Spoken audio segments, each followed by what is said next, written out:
This podcast is proud to be part of the TalkSport Fan Network. TalkSport. Powered by fans. Danilo's free, and it goes to Gibbs wide. First time we've seen them attack them, and there's Brandon! Well, that's what I wanted to see Robinson do. Taylor, one, he scores!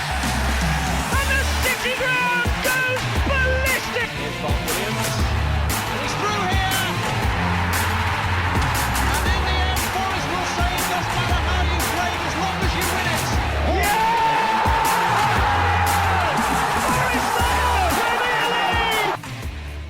Hello and welcome back to this week's episode of Red Side of the Trent. No game this week, but a 7-year anniversary of that goal by Hildeberto Pereira versus Birmingham City. If you saw on our socials, has been doing the rounds. Maybe our guest has some words on that man. No Reece Lane, unfortunately, but I am joined by Christian Brown and Lee Clark as usual. And we are delighted to welcome the iconic voice known to match-going fans because it's our very own Matchday pitchside host, Mark Dennison. Mark, how are you? Thank you very much for joining us. I'm all right. Thank you very much indeed. Never been called iconic before. That's great.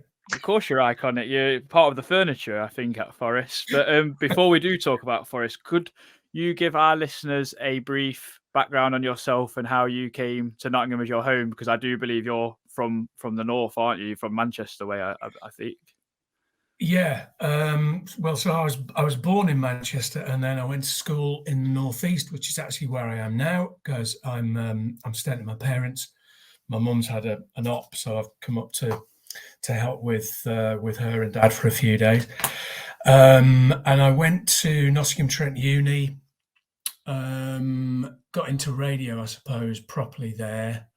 Moved back up north, and then moved steadily south. And we ended up in Nottingham in '96, working at Trent FM. Started working at Forest at 2003, I think. And yeah, I've never left the city, or certainly never left Forest either. So yeah, happy days. Was you watching football in them days? And if you were, who was you supporting generally? If I'm absolutely honest, I wasn't massively into football when I was younger. I got into it really through my son. So when Joe was 2, even 3, certainly by 4, we were going along to Forest games, and a mate of mine was doing the announcing then, and I'd heard that he was leaving. And then someone at Forest approached the radio station and said, "Here, is there anyone that could do it or fancies doing it?" And there were 3 of us that were going to kind of job share. And over time, well, over no time really, I ended up just doing it on my own. I've never really understood why. I think one of them got a bit cold feet because it is a bit of a daunting job at first. But no, as soon as I did it, I loved it. So, and especially, obviously, the last couple of years have been particularly enjoyable. So you've just basically fell into it, which is brilliant. Well, so you've been there since the League One days, I'm guessing 2003, yeah? Yeah, I daren't look. I once worked out how many managers have been there while I've been there, and it's just ridiculous. I mean, Billy Davies has been there several times, obviously. When I joined, I can't remember whether it was Gary Megson or Joe Kinnear, but just saying that tells you everything you need to know about those times, doesn't it? That's dark days of League One. But then getting promoted into the Championship, that was a big moment. But there have been some long, dark, lonely days pitchside at that place, and that's what makes the last 2-3 years even more special. Because I think, and this goes for fans as well, you'll know, you go through the tough times, and then when you get some really happy occasions, boy, do they feel really good, because you've been through the lower bits as well. Yeah, I was just going to add on the League One stuff. It obviously, if you're going into that environment, and the attendances weren't great when we were in League One, and Obviously, the negativity was quite high. I mean, I don't know. Just describe how that is to kind of your roles to get the crowd going, to be quite positive. You must have kind of thought that, is this really what I want? You surely back then you couldn't still see yourself doing it now, sort of thing, because it must have been a thankless job to kind of do your role then. Yeah, I mean it's interesting what you say about getting the crowd going, because now they don't need building up. Everyone knows we're in the Premier League, and hopefully we're going to stay there for a while. Back then, yeah, it was difficult because yes, part of your job is to motivate the crowd. There comes a point where you kind of get the sense from the crowd that the crowd's looking at you as though to say, well, don't try and wind us up too much, mate, because we know, this is going to be at Yeovil or whatever. So you almost kind of, you do the kind of warming up for the crowd, but equally you don't go too far with it. I don't know how to describe it other than that, but I've talked to other people who've done this kind of job, and I don't know, when you're in that position, you give it some oomph, but there comes a point where you and the crowd have like an understanding and a bit of a relationship. So yeah, they were. If I'm honest, I don't really remember the atmosphere kind of backstage, if you like, from those times. I mean, it wasn't a very happy place. That goes without saying. But certainly, I mean, I can remember in the Fawaz era as well, we've gone through some quite strange atmospheres. And part of my job, I'm generally only there on a match day, so Saturday or midweek. So I dip in and out, which in a way you get quite a quick sense of what the atmosphere is like. And I certainly remember, those days actually were tricky, and no one was particularly happy. It rubs off, not just on the pitch, but behind the scenes, marketing. I mean, those days there wasn't social media, but that is a big thing now. There's a big kind of army of people behind the scenes, and I think not just results, performances, atmospheres, they affect everyone. So I dare say, yeah, they would have been pretty low then, but certainly, yeah, I can remember even in the more recent history, it's not always been the happiest place. Sorry, Mike, just going on to the obviously you mentioned the Fawaz era then, which was pretty bleak, to put it mildly. I think most, if not all, Forest fans would agree.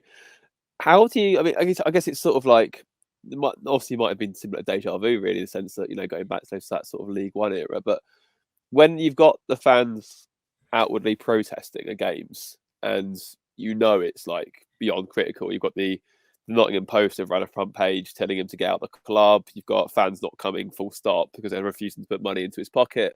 I mean, on a match day, I know obviously it's similar, it's sort of isolated almost, but does it make it significantly more difficult for you when things are that bleak off the fields? If that makes sense. I suppose you just have to go into work mode, really, and I see it as my job, and I take it, pretty seriously. So I suppose you've got to be aware of it, but equally you've got to block it out, because at the end of the day, and I suppose the same, I'm not comparing myself to players, but the players have to just crack on, and I suppose I do as well. And so, yeah, those days, years, they weren't nice at all. There was an awful lot of stuff happening behind the scenes, and I really didn't like, because I am dipping in and out, but I've got a lot of friends that work at that place, and some of them aren't there now. But you would turn up on the match day, and people would look ill because they were so worried and stressed, and and you think, blimey, you're working for a football club. It should be one of the best jobs in the world. And a lot of these people, they're not old, they're not like me, and I'm in my 50s, but these were people who were in their 30s, probably look older than me, if that's possible. And it does have an effect, and a lot of them left. A lot of people left during that time, and other people have left subsequently as well, because it's just left a bit of a sour taste, which is a shame. But here we are now in a much, much better place, unrecognisable from those days, really. Luckily, Mark, I edit this, so you feel free to tell me to go away with this sort of question. But do you know when Billy Davies was manager and there was a bit of a media blackout with BBC, I think it was, for a bit? What was that kind of like? I know, because you worked for the BBC at the time, so it's you're kind of stuck in the middle there as someone who's working for the club and the BBC. Was there any stories around Billy Davies? Because I do know from other stories on other football podcasts, he had a bit of paranoia about him, to say the least. Yeah, it's strange actually. We're talking about Billy, because last home game, Radim Majewski was. Yes, I was present there. The guest, yeah. And now I'm doing a little bit more on a match day, and one of those things is interviewing guests like Raddy. And the first thing he went into one of the lounges, and he said, because he said to me beforehand, I'm not sure if anyone will remember me. And I said, I'm sure they will. In fact, I know they will. They'll love having you here. So don't, and he just went on this little rant about, I'm not sure if you remember me, but I was here when we had crazy manager, Billy Davies. And I thought, oh my God, he's mentioned him. But, he got a laugh, and it warmed Raddy up. And he said, and I've heard other people say this as well, Billy obviously is a very, very good coach. Regardless of the strange bits either ends of his tenure, Forest were by and large very successful, played some pretty good attacking football. They had players like Raddy, who was perfect really for the kind of football he wanted to play. So he's obviously a very good coach, and a lot of people will say he was very good at the kind of man management on his day. But then if you upset him, or when things started to unravel, things behind the scenes started to affect him, it all went a bit strange, and he went. And the weirdest thing was when he came back, because, a lot of us could see it all happening again, and you just thought, what are you doing? And they put him on the big screen, didn't they? Like the return of the Messiah. And you just think, oh my God. I didn't have a problem with Billy, actually. My interactions with him were like, I can count on one hand. I've always tried to keep the day job. I'm not at the BBC anymore, but as you rightly say, I was then. And I've always had to, because of working for the BBC, had to keep those two jobs separate. And for a while, the BBC didn't want me to be doing the Forest thing, but I'd been there for a long time anyway. So again, it was a kind of professional thing. I knew I had to just keep it separate. It's more at the time. It was Robin, wasn't it? Robin was the pitchside reporter for. Yeah, it was. Yeah, Chippers. Yeah, and his life was made hell because Billy had just decided he wasn't going to. It wasn't just he wasn't going to talk to him, but he was going to make a big thing out of not talking to him as well. And I'd never understood what that was all about, because Robin dared to ask a couple of questions that weren't, a kind of cozy, how was the game? Tell me about your tactics. He asked a couple of not rude, but maybe more direct questions. Billy didn't like it, and that was it. Yeah, unfinished business part 2, wasn't it, or whatever he called it? But before Lee jumps in, I did want to ask one thing of it. I mean, I think one manager who probably gave you the easiest job as a pitch side and out as the stadium announcer was probably Stuart Pearce, because I don't think you needed to really hype the crowd up for his return. What could you tell me about that day? Because I was at that game, and I don't think, Mull of Kintyre might have compared to recent times in the Premier League, but that got the hairs on the back of your neck stood right up when he come out of that tunnel, didn't it? Yeah, and that was one of those moments actually where you couldn't have timed that more better than. So he walked out of the tunnel, I think, just as Mull of Kintyre was finishing or just as the crowd was singing that verse of it. And that wasn't rehearsed, because I remember someone that day or the next day said, was that planned? Was someone there with a stopwatch or whatever? In those days, we weren't timing anything, trust me. Struggle to do it now. But no, that was magic, absolutely magic. And I think there is a part of me still, and I think listening, because I've heard Stuart talk about it a few times, that, I do wish that had worked out a bit better for him, because kind of felt like, I don't know, there were flashes, weren't there? And we had Assombalonga, Antonio, Osborne with that goal at Derby as well. And there were flashes, but it just wasn't quite consistent enough. And again, stuff behind the scenes. Maybe it was just, wrong place, wrong time in a way. I don't know. But it was great to be there. I just wish it had lasted longer, really. Yeah, I think my next question probably is a bit of a random one, to be honest. But obviously, goal music is quite a hot topic on social media. No. And I just wondered, obviously, with your responsibility, obviously jumping on the mic when a player has scored and announcing who's actually scored the goal. I just wondered, do you actually prefer when we had the music, or are you a fan of without it and let the crowd work the magic? I just think it's almost seems like coincidental that when Marinakis came in, it was perhaps something he might have done that determined that we don't have goal music anymore. So I just wondered how you felt about not having it anymore, and did you prefer it, basically? Thanks for opening that can of worms. So yeah, the goal music came in. I think that goes back to what we were talking about earlier with the League One days. The atmosphere was just really flat. The attendance, as you can imagine, was low. And someone somewhere, and I can't remember who, came up with the idea, and maybe we need some goal music just to try and lift the atmosphere a bit. And between a few of us, I seem to remember there was a bit of a short list. Blur Song 2 was on there. Fratelli's we ended up with.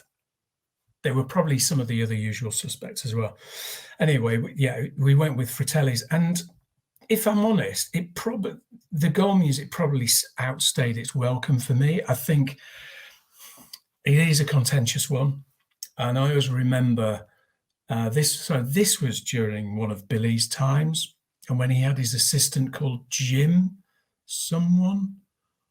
I was on holiday, and I just made the mistake of looking at Twitter, and people used to loop me into stuff like goal music all the time. And I remember someone tagging me and Jim into a conversation about goal music. And I always remember Jim just replied to this guy saying, "Don't worry, it'll be gone by the next home game." And I always remember looking at that thinking, well, that's interesting, because the last I heard, and I'm not hugely involved in stuff like that, but it had been brought in for a reason. And until someone somewhere said, that's enough, that would be it. And I thought, I couldn't tell you what Jim's job title was, but here is the manager's kind of right-hand guy just calling the shots and saying, right, we won't have goal music anymore. I don't think it was gone the next game, but someone somewhere. I think they did a poll.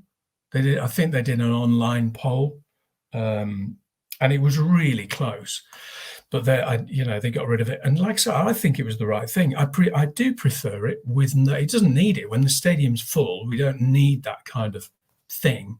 But it was there for a job in a completely different time. I think if we played it now, that would be an interesting experiment, wouldn't it? Let's not. So no, it's just not needed. And I know some clubs do it. Some places love it. My own feeling is sound of the crowd is much, much preferable. I've sort of got two to ask you here. Sort of the first one, just in line with what you said just fairly recently. So when you said about how Robin sort of struggles or was sort of shut out, if you like. Obviously, well, me and Lee both did obviously journalism degrees, so it's pretty horrifying to sort of hear that. But I mean, in that sort of line of questioning, well, obviously he got pulled up for. Do you think that is something that this is more a widespread football issue, not so much a Forest one, localized one, if you like?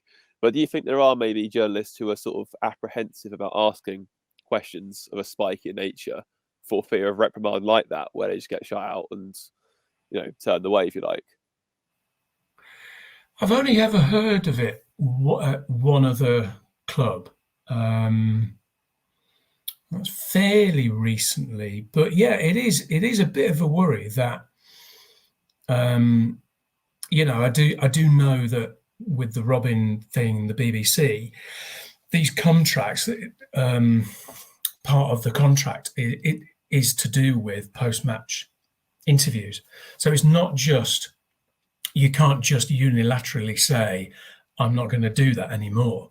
You are contractually obliged to do it. And I'm sure, especially nowadays, Steve has to do countless interviews. And I know that is part of the thing with the Premier League. But you have to say the same thing over and over. And he probably spends an hour post-match. And bearing in mind, this was pre-Premier League. I don't even know what... And like I say, I know Robin is a good friend, and I know he would never go too far.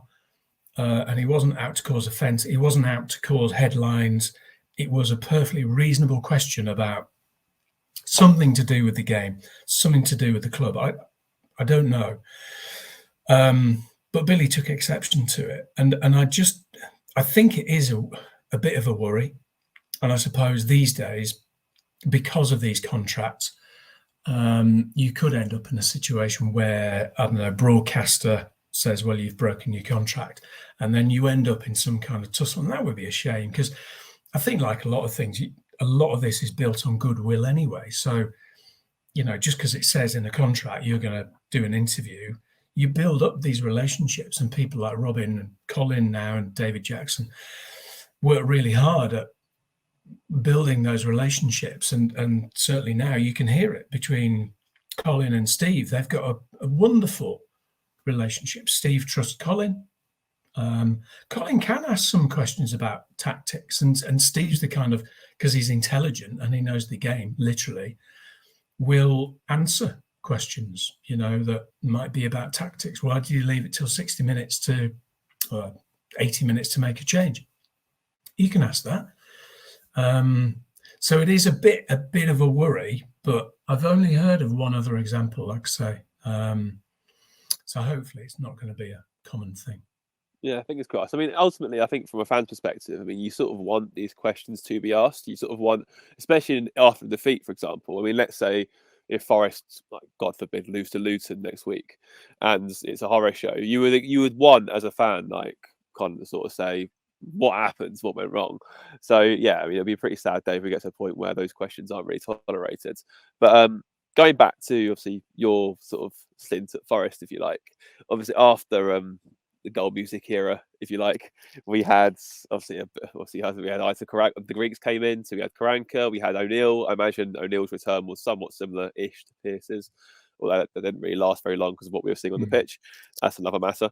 Then we had the Sabri Renaissance, if you like. But I suppose what I was sort of leading to is obviously COVID, because we couldn't get into the grounds. I imagine it was the same for you. I can't, unless you were you sort of announcing on Zoom. What was the sort of situation for you? Were you just much like us, just sort of watching from the sidelines, or?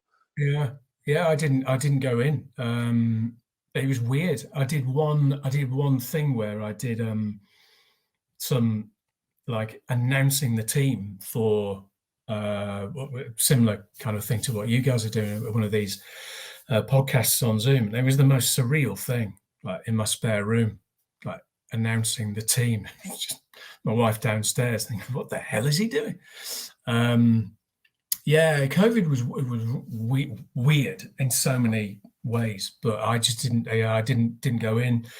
At one point they started doing matches, didn't they, but with no crowds, and then they did the thing where they put cardboard cutouts And remember seeing a picture of there was Mick Hucknall in there, and there William and Kate as well. It was like those days were surreal, weird. But yeah, I mean, that changed what I was doing at the time. I was on the radio, and that changed that beyond recognition. It still changed it now. But yeah, luckily with Forest, it kind of, I can't remember how long it was, but eventually, anyway, I went back, and it was just one of those things where you think, blimey, some normality. That was football with no crowd doesn't work, does not work at all. When the crowds returned, Mark, Chris Hughton was in charge, and I thought that season in the especially during COVID, was quite turgid, and I'm quite glad there was no supporters. Although I think the supporters might have drove him out sooner, to be honest. But when he inevitably got the sack and Steve Cooper come in, what was that kind of? How quick was the difference in terms of crowd atmosphere and all that? Because obviously Cooper's got us, he got us on the front foot and winning quite quickly, really. So it must have the change must have been chalk and cheese, really. Yeah. It's weird. It's like you say, Chris Hughton was a strange one, because you look at that on paper and you think, well, he's done really good stuff at Norwich, Newcastle, Spurs, Brighton, yeah. Just didn't work, and sometimes it doesn't. But I do remember when Forest, because the rumours start, don't they, about who are Forest going to have as the new manager? And I'm not sure if anyone had mentioned Steve Cooper, but then when he was announced, there was this collective kind of, okay, who's that kind of thing, and then after that, you heard, I think there was a little bit of a kind of backlash from a section of Swansea fans. There was a rumour, I remember, people were trying to paint him as a kind of negative, kind of defensive manager. These are all rumours, nothing in it, clearly. But I think when he arrived, I think everyone just thought, well, let's see. And he was quite clear, pretty much from the first game, it wasn't going to be cagey, it wasn't going to be defensive. It was going to be, let's give it a really good go. And I still find it difficult to believe that we were rooted to the bottom, and then to be in with a sniff. Because I remember, I don't have Sky, but one of my son's mates does. And he kindly invited me to the, the Forest Bournemouth game.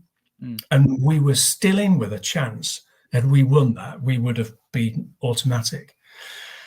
And that's so weird when you think, literally a few weeks before we were right at the bottom. So, to be up there and to get into the playoffs, go to Wembley, and we know the rest, was unbelievable. It was amazing. But for me, what goes beyond all of that is the kind of person that Steve Cooper is.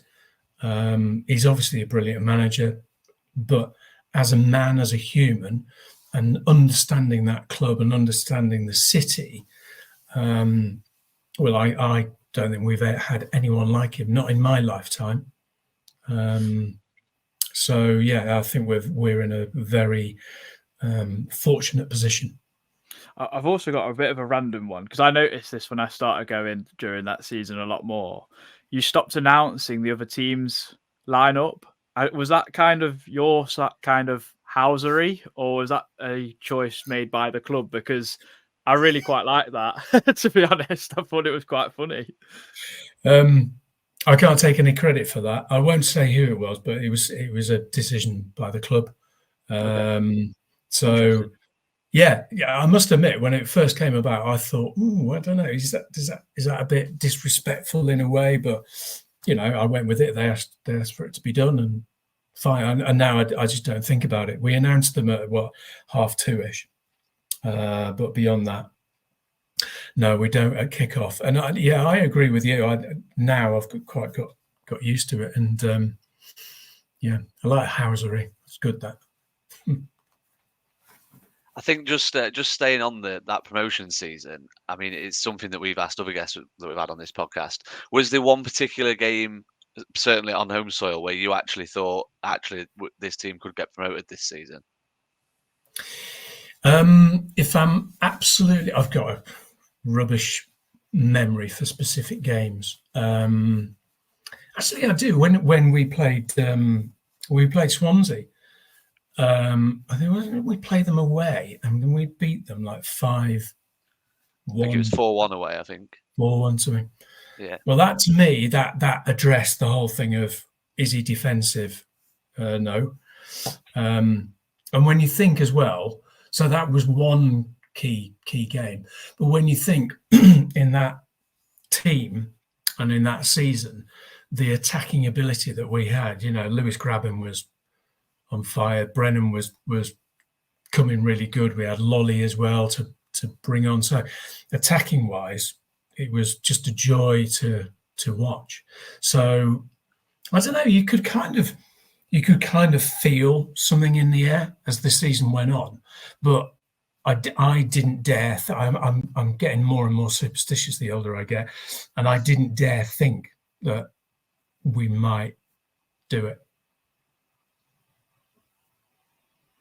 If you talk about superstitions, we've all got our own little ones here. Adam had one of those Art of Football, just can't get enough shirt, and we wear that every game. We used to win quite a lot in it. Me and Reese have a thing where I think we always try and wear a shirt that's associated with a victory against that team. I always do the most recent one, and Lee, I'm sure, has probably one of his many mugs that we keep seeing on these calls that nobody has on the Matchday or something. But on the topic, I know you sort of mentioned post-goal music wasn't particularly to your liking, but post-win music might be. And I remember, or maybe not, I remember after the Arsenal game when we won 1-0, the first time we played Just Can't Get Enough, and I felt it wasn't like overly received as it is now. It was fairly subdued. It was like, yeah, okay, get in, we've beaten Arsenal. But when we beat Derby, and after that when it played, and the whole ground was just rocking, were you a bit like, we're onto something here? And yeah, could you just talk me through the sort of reasoning behind why that came in? And thankfully it stuck around. But yeah. Again, I genuinely can't remember whose idea it was, but this kind of message came down about, when we win, we're going to start using Depeche Mode. It's a strange thing, and because I've been doing it for a little while, experience after a while it's similar to radio stuff actually, because audiences generally are quite conservative, and I think actually football crowds are some of the most conservative in the world, wherever they are. So I think, it's not just a Forest thing, but if you change one thing, then people kind of go, oh, I see. If it's a change that's come about because of a win or because of something good, people will give it time. If it's a change associated with something not so good, then clearly that's going to have bad kind of connections. So, there's no kind of big secret around how it works. But yeah, it was, you're right. I remember that. The first Depeche Mode was kind of, but now, because people have changed the words and it's become a Stevie Cooper kind of reference as well, it just works really nicely. And I don't say anything, don't say a word, which as a presenter, you're kind of going, well, can I just say bye-bye? Can I just say the next game is, don't forget your tickets, have a safe journey home. But actually, sometimes there's an old saying, less is more, and that's an example of that. That might change over time. They might say, all right, go on, mention the next game or do the final scores or whatever. Because it is, things have got to evolve, and we do tweak things from time to time. We've got some new people this season working with me pitchside as well, and they're trying some new things, which is, I'm actually doing a bit more, and we're trying to link up what you see on the screens with what I'm talking about, and I'm enjoying that, and it's good for me just to change things. I don't want to I've never been a kind of person that just wants to do the same old all the time, so it's good to keep him on his toes. We've got to talk about the playoffs, Mark. Obviously, we could have cut tension with a knife at Sheffield United at home, but so that's probably the first part of the question. Like, what was that like? Because you must have one of the best seats in the house, being on pitch side there, and basically like within touching distance of the players. So that must have been fun, especially with Paul Heckingbottom kicking off on the sidelines of Jed Spencer in the second half. I think it was, or the first half. I can't remember now, but that must have been fun. Yeah, I mean, Sheffield United games are always spiky, aren't they? So when we played them just a few weeks ago, yeah, I remember saying to someone, it's always spiky. It always has been, because of the geography and the history, and there have always been moments in those games, and you could just feel something. We had a hell of a lot to play for that night. Well, so did they, obviously. But yeah, you're right. The thing with Jed, I've never understood. Heckingbottom's a funny character, isn't he? And his number 2 is as well. But I think they just come fired up because they know the atmosphere is going to be spiky as well. So I think they kind of play on that. But there have been a few kind of flashpoints. But the Jed thing was just like ridiculous because he shoved it. Didn't he throw it into his? He shoved it into his midriff. Yeah. But yeah, the atmosphere was. I mean, it was crackling that night. And again, you've got this thing as a Forest fan as well. You kind of think, well, a few weeks ago, I had no clue we would be here now on the cusp of going to Wembley, but here we are. Which was amazing, and then playing against one of our big rivals as well. And you throw in the Jed thing. You look at it now, and obviously Morgan Gibbs-White with his penalty. You got Brees with his housery, as you mentioned, and it was just when we won, that was one of the biggest nights I can remember. I remember thinking at the end of the game, before it went to penalties, I remember sitting there thinking, I hope this didn't go to penalties. I'm desperate for a wee. But I knew then I left it to, I couldn't leave my seat because the whole game was end to end, and it was traumatic in so many ways.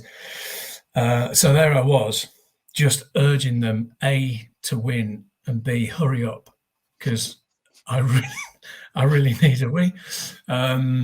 And it was just amazing. And that was a great thing. That was a great example, actually, of togetherness, because I always remember I sit pitch side, and so I'm kind of just to the left, where I used to be, left of the tunnel, and you watch, they were taking penalties at the Bridgeford end, and the entire coaching backroom staff, subs, even players that weren't even on the bench, injured players, they were all there. They were on a massive huddle, and you thought, this place is together.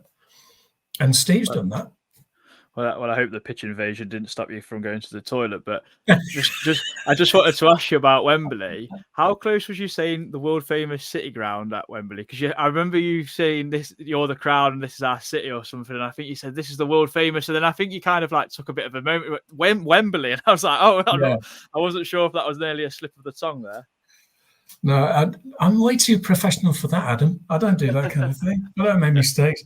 No, that was a deliberate thing. So, I mean, that was amazing that day. I wasn't entirely sure until I think it was maybe the Thursday. We played on the Sunday, and so I was still at the BBC then. So we were making plans there, and they were talking about going to London and doing an outside broadcast and all of that. And as it turned out, that worked out nicely. So I was on the radio quite early. I think I did 8 till 11. And then I had to go into Wembley and do like a run through. And the woman said, "Oh, we'll probably shove a camera in your face as well. Is that all? Have you done that kind of thing before?" And I was like, "No, but fine, whatever." And I remember thinking at the time it would be good to get, the world famous reference in there. And hence that was the reason for that. But what was I thinking? Oh yeah, so it was quite interesting. So the Huddersfield approach was a bit more kind of wordy. So we had, I think we just had a couple of videos, and then I did the team, and then it was kind of the rallying cry, world famous Wembley Stadium, and then we played Mull of Kintyre, which was just off the scale. But I think Huddersfield did. They had a video, but didn't he do like it wasn't a poem, or there was a bit of a monologue. And it was just an interesting. I'm not saying one's right and one's wrong, but I think ours was far superior. I actually would go as far as saying I felt more confident we would win after that. I know you shouldn't judge it by the fans, but don't get me wrong, it was nice seeing Patrick Stewart give a talk. It was nice seeing them have their little clappers. But after as soon as I heard them do that, I was like, we're going to be much louder than this. And you can tell we've just, if we're more up for it, that will transcend down to the players. And hopefully that played a small part in us getting over the line. But you're right, it's interesting to see the sort of differing sides to things, isn't it? Yeah.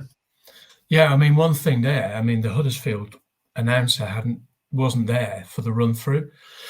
And I remember the woman at Wembley was pulling her hair out and they couldn't get a hold of him. And I said, well, if he doesn't turn up, what happens then? Because do I have to do both? And she goes, no, you just do the Forest and we'll, Huddersfield might have to go without. And even then I was thinking, oh, that might be quite interesting, because obviously then they're definitely on the back foot, aren't they? But no, it was just an amazing. And even that day, now I think back, there was something in the air. Something felt, and I didn't dare say it. I never said this at the time.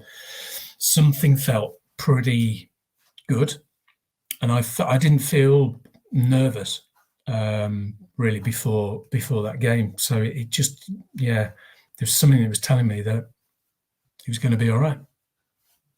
I was the same. I think it just felt, the whole build-up just felt like it was going our way. Like, I even remember getting the train up and it was just like full of Forest fans, barely any Huddersfields.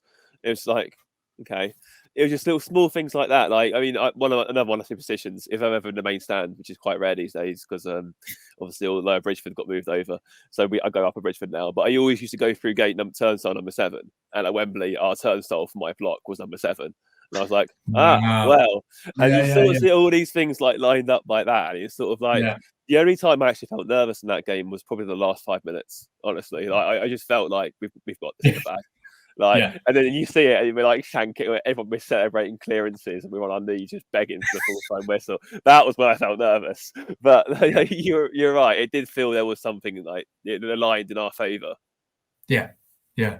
So I was lucky that day as well, because my son and my daughter, because they're huge Forest fans, they came. So we all sat together. So to sit there and to go through it, enjoy the experience with them, that was amazing. And actually, my daughter and I have rewatched it a couple of times, because every now and again she goes, "Oh, should we watch playoff final again?" And it's only, you mentioned there, the last 5 minutes, and you just think, God, if that had been given, that penalty shout and whatever. Not that I don't think it was, but sometimes they're given, aren't they? I was just actually going to go on to post Wembley. When did you find out you were going to be doing the stuff on Market Square afterwards? I mean, that just must have been an amazing honour to get to do that as well. Yeah, that was I think that was on the Monday morning. So we were driving up.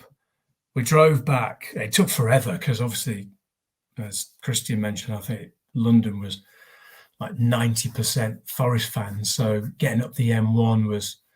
That was a long night, so got back home and I knew I was on the radio on Monday morning. And then there was kind of a rumor that Forest would do like some kind of not a parade, but they would appear in our Market Square. And someone at the Beeb, and rightly, said we should go and do the show from there.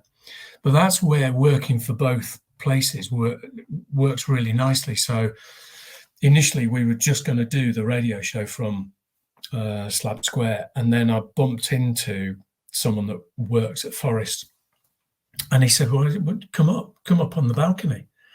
So I was. This is the extent of BBC technology. So I literally, for all the speeches, including Steve Cook and the F-bomb, I just had the microphone against the speak. I was lying on the balcony of Market Square next to a speaker, and I just put the microphone next to the speaker so people listening could enjoy the F-bomb in its full glory. But no, that was amazing. Do you know, everyone lauds Stephen Reid and the picture of him on the coach with about 8 cans and a cigar in his mouth on the bus. But how worse for wear were the players? They stank. Yeah, they stank because they hadn't. I don't think they changed. So all I could smell that day was sweat and booze, and I was thinking actually it probably doesn't take that much for football players to get drunk, does it? Because they're not used to it. So if they'd had a couple of cans at Wembley, a couple more on the coach, hadn't really slept, it's no wonder they were hanging, because they're just not used to it, because they just don't drink, do they? So Keenan Davis must have had too many WKDs, because he nearly get his kit off in Market Square. If I remember, I think all the ladies were egging him on as well. Yeah. Almost lost his kecks, didn't he? And he was taking his watch off, dangling that over. Someone needs to take him home. What's it been like back in the Premier League then, Mark? Obviously, because that first game against West Ham last season, that must have been, I mean, it was booming sunshine. I don't think you needed to really do too much to get everyone up for it. It must have been electric. Yeah, and I think that goes back to what we were saying earlier on. I think that's the difference now. It's crowd doesn't need me to G people up. They're going to enjoy it, whatever, and that's what being in the Premier League is all about. No, it was. It was amazing. Like I say, it was a hot day.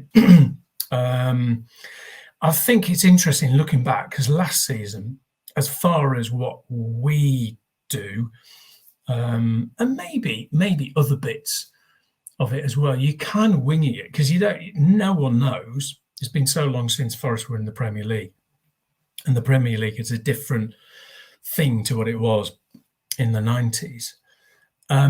So there is an element of kind of, well, let's just see how we go. And I suppose even in terms of coaching and putting a team together, I think Steve's admitted this, that because it's so new, it's new to everyone. It's new to him. It's new to his team. It's new to a lot of the players. Last season was a little bit of kind of, well, we'll try that, see if that works. And whereas this season I think you can see it even in terms of player recruitment. There's been a better approach, I suppose you can call it, because you know what you're dealing with. So it's been more cautious. It hasn't been go out and get, let's have 28 players. It's been, he's one to watch, this Murillo guy. Someone's been out, coached, scouted rather. And he's certainly, from what we've seen, he's been, a ridiculous buy. So, yeah, I think this season is even more enjoyable. And I don't want to tempt fate, but it almost feels like it's less pressured, because the longer last season went on,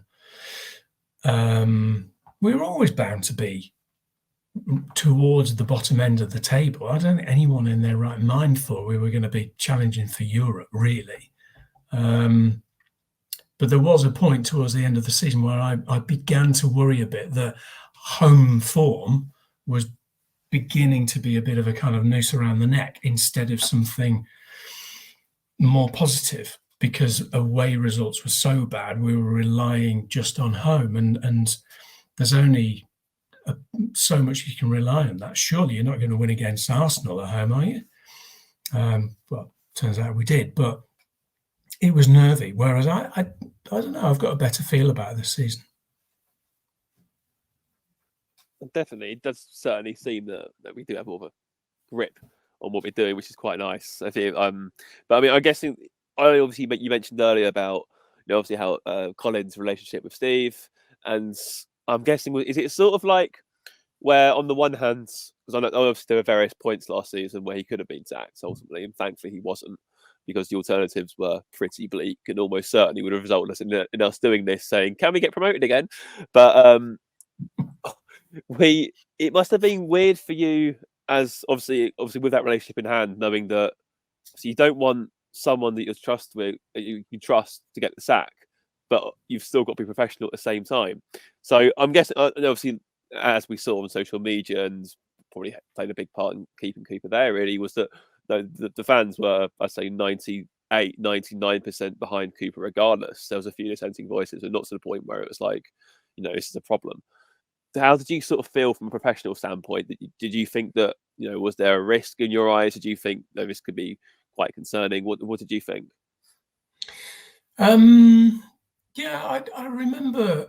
Yeah, I mean, look, I look at social media, and you're aware of rumours and whatever.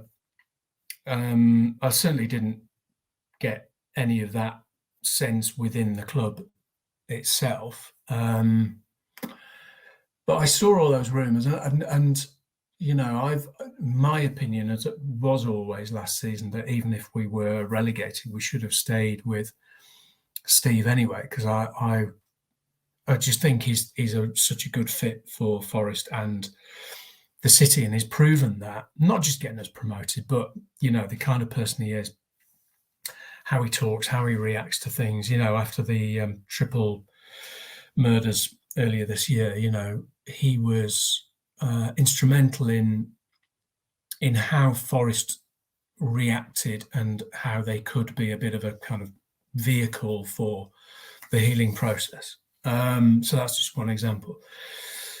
So even if Forest had gone down, my personal feeling was Steve is the man anyway. I don't know if he had gone, I would still have to, my job is still there as Matchday host and stadium announcer, so I'd have to do it. But I guess what they would have to get power cuts up north. I think what the people in charge would have to take into account is that you've then got to win the crowd over. That fan base have got to be convinced that person B is going to be better, and that takes a lot of doing, doesn't it? I mean, I just can't fathom that out. I think that it would have been a PR disaster, and it takes time for a manager to come in and turn things around. As it happened, actually, Steve did it very quickly, but we all know that by and large, new manager comes in, takes them a while, and time is the big thing that football managers don't have these days. I think the relationship Steve has with supporters and even professional people, media, journalists, everything is quite clear to see. Like when you see his press conference, he knows everyone's first name. He probably knows every single person within the club, and then all the fans that are waiting outside training grounds, waiting for photos and stuff. He seems that kind of guy, really, which is, I think, is a real personable touch. And I think that's why he's so relatable to us as supporters. And I think that's why we're so behind him, majority of us. So that's good to see. But what's your thoughts on the rest of this coming season, Mark? And are you hoping that Forest don't keep signing players with difficult names to say, such as Taiwo Awoniyi?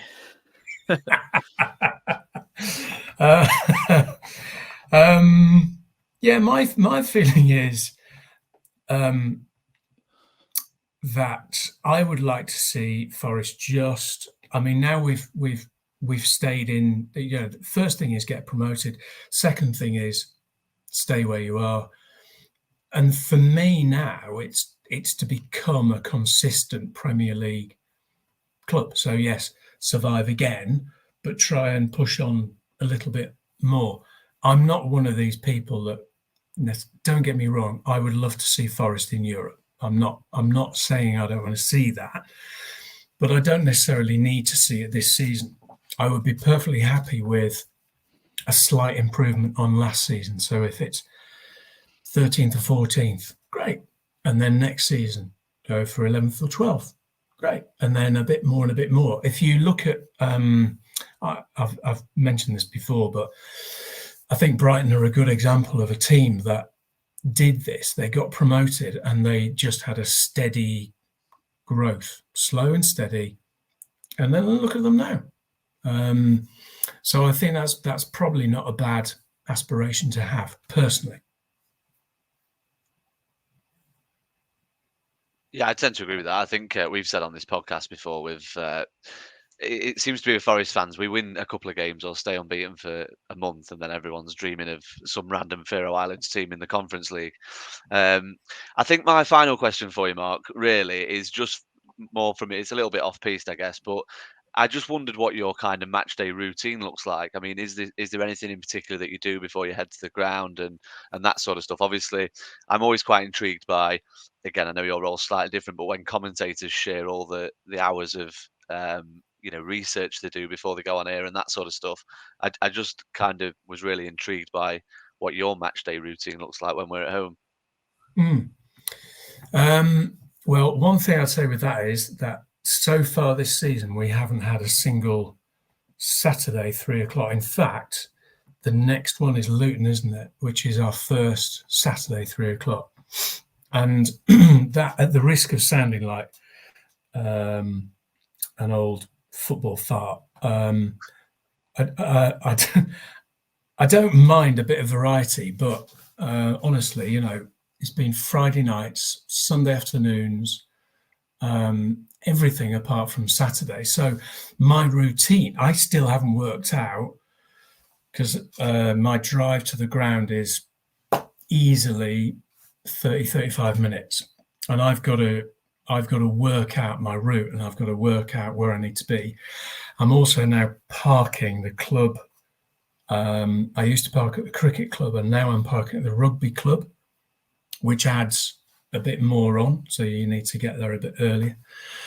And now I'm doing this stuff in the lounges as well before, so I am actually getting there a bit early. So in answer to your question, Lee, I don't really know what time. I'm probably getting there way too early, and then just spend my time talking with very nice security guards and stewards and people like that, which is fine, but they know I'm just killing time. Superstition wise, I have started a thing where I've got to wear a badge that my daughter bought me. So I've got to wear that, and I always wear the same socks, which I do wash. Clearly, I don't just wear them game after game. And I also always walk pitchside the same way. So I actually walk through the gates, players' car park, and then walk round that way. And one thing with Premier League is that the number of people pitchside is just daft. So it's not just BBC and occasionally ITV. You've got Sky, BT, international broadcasters, YouTubers, I think sometimes as well. So that row of media feels like you've got an army of people to kind of get through. I mean, I couldn't possibly say there are too many of them, because that's it's part of the Premier League. But sometimes you do feel like elbowing people out of the way. So excuse me, we're trying to do a job here. But yeah, that's more or less my routine. I think from a Red Side of the Trent podcast point of view, we're going to start a petition to get you a parking space at the club. That would I think that would be. I'm absolutely astounded that you haven't. That's unbelievable. Yeah. Well, I feel. I don't want to make a mountain out of a molehill, but there is a part of me that thinks I hope it's not a metaphor, because I used to park in the main stand, main stand car park. Parking the main stand would be quite an achievement. Then I was moved to the cricket club, and now rugby. So I hope it's not a metaphor. Let's move Mark out. But hey, look, I'm not that old, so I can still walk the distance. I don't mind. It's actually quite nice because you're walking along with you get a bit of a sense for how people are feeling as well. So on a serious note, it's quite nice. And obviously at the end of the game, if we've won or it's been a good result, it's quite nice to walk along with people along Radcliffe Road as well. So, and then you sit in your car for 3 hours anyway, so it's fine. Yeah, that's fair enough. Yeah, I just the last one from me is I know we sort of Adam sort of loosely joked about it earlier, but obviously you see clubs do sort of this thing on social media. I know Palace have done it a few times where they've got the players to pronounce their surnames, if you like. Obviously, in your preparation for what you do, how much time do you have to spend like pronouncing these players' rights? I mean, like even now, like we've had several attempts, all problem. Most of them offensive in some Greek language for the goalkeeper that we still haven't quite grasped yet. So how do you find out from the player itself? Does the club sort of say to you, this is how it's pronounced? How do you sort of know like how to fully pronounce one of our players' names? Yeah, I mean, obviously home ones are key. And I don't mean this disrespectfully, but if you get an away player's name wrong, and I know I've done that. We're all human. I don't do it deliberately, but equally, it's not a massive thing. I think it is a big deal if I get one of our own players wrong. And certainly in the last batch of recruitment, I did make a point of checking about how to pronounce his. I'm really intrigued now to hear your attempt at this. Our number 2 goalkeeper's name. So I made a point of checking how you say his name. So I first thought it was Vlachodimos. Then we had someone who could speak Greek message us saying actually it's Vlachodimos, I think, or something like that. That's how Adam's been saying it anyway. So yeah, I don't know if we're right or wrong on that front. But basically, Mark, what you're saying is that you hope Matt Turner plays all 38 games this all 20 or 19 home games, should I say? Yes, that would be lovely. I'm waiting for Vlachodimos to be in goal and Amabamadile at centre half and a 1-year off here. Get them all out. Thank God we're out of the Carabao Cup. Yeah, exactly. The problem is with Odysseus. His surname's Odysseus, isn't it? The problem is when I asked, someone at the club told me how to pronounce it, and then someone else behind me piped up with it rhymes with Shakademus. Well, that's easy enough, isn't it? So there's a song in there. There's a song in there, guys. And now the problem is every time I've got to say it, I always think, don't say Shakademus. Don't say Shakademus and players. Oh, Mark, that's going out as a clip. Someone will latch onto that like a fly on. Yeah. Poo. Yeah. Can you imagine the next time I've got to say it and I just launch into tease me. Brilliant, Mark. We can't thank you enough for your time and some of your insight and some of your stories for joining us on Red Side of the Trent here. I know you're not part of the BBC. What are you doing other than the stadium stuff now? If anyone wants to still hear your dulcet tones on airwaves. Oh, that's very kind. I get an advert. Of course you do. Everyone does. So yeah, I've had a bit of time off over the summer, which has been lovely. But my wife's told me I've got to get back to work. So radio-wise, that's what it is. Yeah. Radio-wise, I'm now working for Virgin Radio, so I'm on their 80s station at the weekend, but I pop up on the various Virgin stations. So that's been lovely, and I'm loving doing that. Working at Forest, and I've got a couple of other things that I am going to be doing. One of which will be kind of it's not radio. I'm not doing any other radio apart from Virgin, but it's in Nottingham, and it'll be kind of media related. And watch this space. Bro. And then just before you go as well, Mark, you got a score prediction for the Luton game at all? I try not to do predictions, but Why not?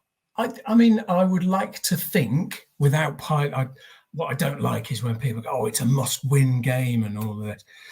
It's only October. Having said that, it is at home and it is Luton. So I would like a 2 or 3-0 win. That would be very nice indeed. But if that doesn't happen, then I'll take a 1-0. But I think we will win. Brilliant. Thank you very much for joining us on this episode of Red Side of the Trent. Mark Dennison, lovely to have you. Hope to have you again in the future. That'd be brilliant if we're in Europe and going against Conference League sides where there's plenty of more names that you can't pronounce. But thank you very much. We'll see you on the next one. My pleasure. Thanks for having me. This podcast is proud to be part of the TalkSport Fan Network. TalkSport. Powered by fans.